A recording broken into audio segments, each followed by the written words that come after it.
Hello everyone. আজকে আমরা সকাল সকাল ছাদে চলে আসছি। তো কেন ছাদে আসছি আপনারা হয়তো ভিডিওটা দেখেই বুঝতে পারছেন। আমরা আসছি আজকে গাছ লাগাতে। তো প্রথমে একটা গাছ লাগানো হয়ে গেছে। তো এইটা হলো ডালিয়া ফুল গাছ, যেটা আপনাদের ভাইয়া আমাকে লাগাতে সাহায্য করছে। তো এখন শীতের মৌসুম, অনেক ধরনের ফুল গাছ হয়েছে। তো আমরাও আমাদের ছাদ বাগানে অনেক ধরনের ফুল গাছ লাগাইয়েছি, তার মধ্যে ডালিয়া ফুল অন্যতম। তো আমার ডালিয়া ফুল বেশ ভালো লাগে। তো এই গাছটা আপনাদের ভাইয়া আমাকে লাগাতে সাহায্য করলো। তো এই গাছটা লাগানো হয়ে গেল। এটাও একটা ফুল গাছ। তবে এই ফুল গাছের আমি নাম জানি না। যেহেতু ফুল গাছটা একটু বড়সড়, এজন্য আমরা বড় পাতিলেই লাগাচ্ছি ফুল গাছটা। আর আমাদের অনেকগুলা ফুল গাছ লাগানোর কারণে আমাদের টবগুলা সব শেষ হয়ে গেছে। যার কারণে আমরা এই বালতিটাতে ফুল গাছটা লাগাচ্ছি।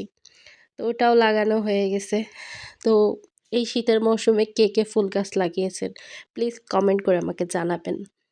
আর আমি যেগুলা লাগাইছি আপনাদের সাথে তো শেয়ার করছি। আশা করি আপনাদেরও ভালো লাগবে। আমারও বেশ ভালো লাগে আপনাদের সাথে ভিডিও শেয়ার করতে। আমার ছোট, ছোট ব্যাপারগুলো এজন্য আপনাদের সাথে আমি শেয়ার করি। তো এই যে আমার সব গাছ মোটামুটি লাগানো শেষ। এই সিজনে আমি মোটামুটি সব গাছই লাগাইছি। তো টাটা গাইস।